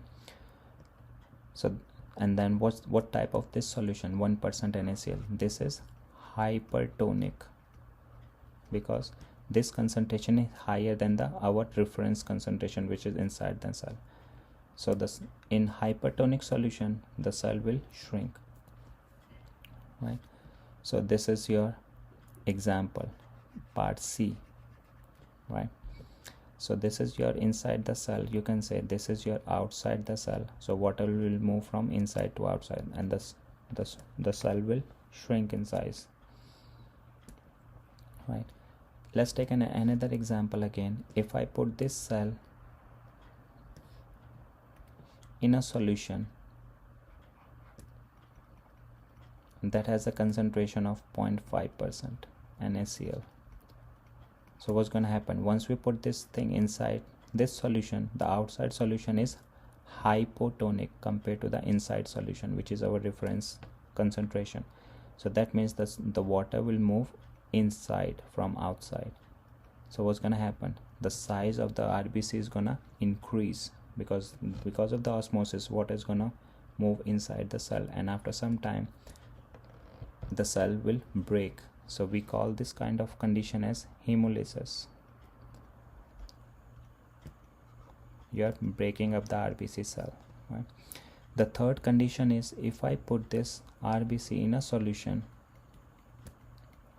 that has exactly the same concentration, 0.90 NaCl. If I put this cell in here, then the concentration gradient on both sides, concentration of NaCl on across the cell membrane is same. They are isotonic. So there won't be any change in the shape of the RBC because the movement of water is equal on both sides, right? So the cell RBC will maintain its shape. So this is called isotonic solution, right? So make sure you remember this thing. What will happen to the RBC if we put that RBC into a hypertonic solution, hypotonic solution, or isotonic solution? That's why whenever the doctor gives some kind of medicine to a patient, they always consider these scenario. The concentration of the medicine should be isotonic to the concentration of the cell which is present inside the body or in the blood, or else it's gonna be a major problem.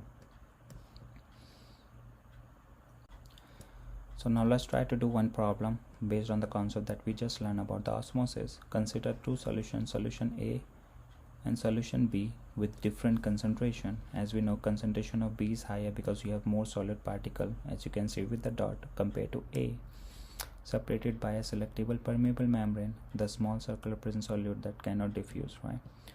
And this is before the osmosis and this is after osmosis. So what you're seeing over here, the volume of the more concentrated solution B increase the level compared to A, which decreases. And then we're gonna answer some of the problem that is on the next slide, but make sure you see this picture carefully, and then we're gonna solve those problem which is on the next slide. So before we go to the next slide, what do you think where the water will is moved during this osmosis from A to B, right? to equalize the concentration on both sides. But let's go to the next slide and try to do. So let's try to the first one. Identify the hypertonic and hypotonic solution before osmosis. So we know solution A is your hypotonic, the left side one, because you have less particle dissolved in there. Solution B is your hypertonic because you have more particle compared to A. Label two solution after osmosis as hypotonic, hypo or isotonic. So once the osmosis is done, then osmosis is gonna keep on going on until the concentration on both sides of the concentration across the membrane become equal. So that means after the osmosis both become same concentration or isotonic.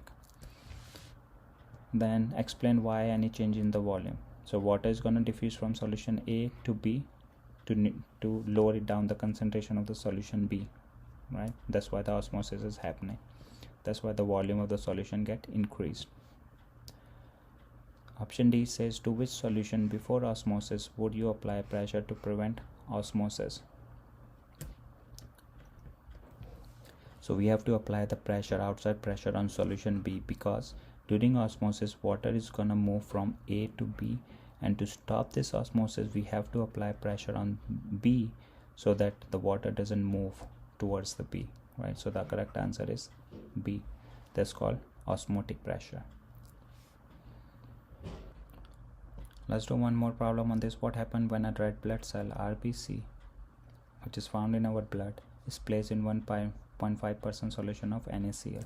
We know the inside of the RBC is 0.90% of NaCl, and if I put this RBC in a solution that is 1.5% of the NaCl, so this solution is hypertonic.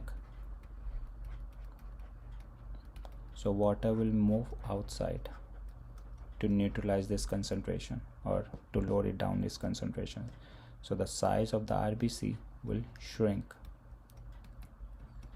and we have a special name called crenation or crenate, right? So this is gonna happen. So now we're gonna talk about another process called dialysis. So dialysis is a diffusion of a small solute particles across a dialysis membrane. So, and this dialysis membrane is also a selectable permeable membrane.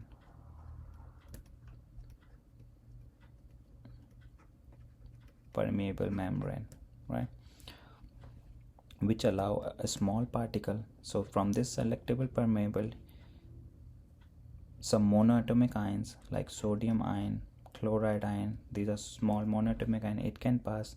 Some small molecule can also pass through it, and also water. So this selective permeable membrane that we use in dialysis can allow to pass through some monoatomic ions, small molecule and water, right? So that these things can pass across the membrane.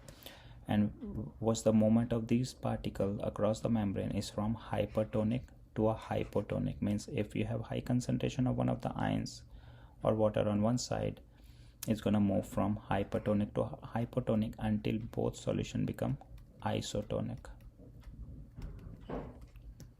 Right? So it's keep on moving, or the solute particle is keep on moving across the cell membrane until both the solution across the cell membrane become isotonic. And one more thing that you need to remember, that dialysis always allow the movement of the small particle, but not about the colloid. Right, like proteins, carbohydrate, fat, they cannot pass through the cell membrane. Only the small molecule water and monoatomic ions can pass through it. So this is how you can filter the small molecule from the larger molecule using dialysis. Now let's try to do one problem on the dialysis. So the problem is saying the dialysis membrane separate mixture A from pure water. So you have a mixture A and pure water separating by a dialysis membrane. Mixture A contain urea. The blue dot that you're seeing on the mixture A is your urea, the small particle or small molecule or a neutral molecule, and albumin, which is a protein, and protein is a colloid, right, with bigger size, the yellow dot. describe what the two component would look like after dialysis. So you have to just show what's going to happen once the dialysis is completed, what particle you will see on both sides, and which particle doesn't move across the cell membrane. So what was the end result? You have to just draw the final result over here. So let's go to the next slide and we'll try to understand what's happening over here.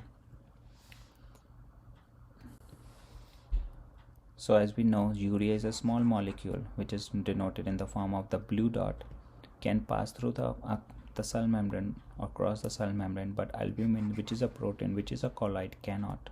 As we already know, the dialysis membrane cannot allow the colloid to pass through it. So the blue circle will eventually distribute it in both compartments, while the yellow dot will not move and it remain in the original site, right, in a mixture site.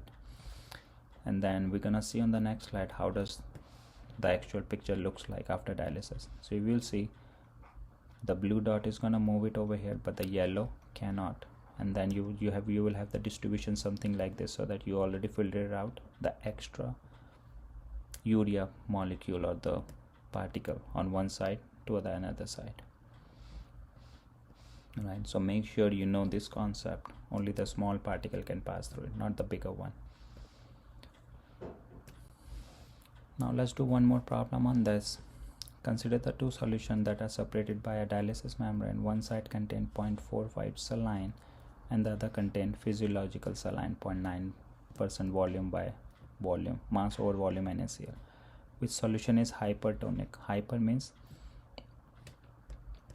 which one is more concentrated. So out of the 0.45%, 0.9%, 0.45% means 0.45 grams of NaCl is present. 0.9% means 0.9 grams. So which one is more in number? 0.9 grams. So this solution is hypertonic. Which solution is hypo? Less concentrated one, 0.45.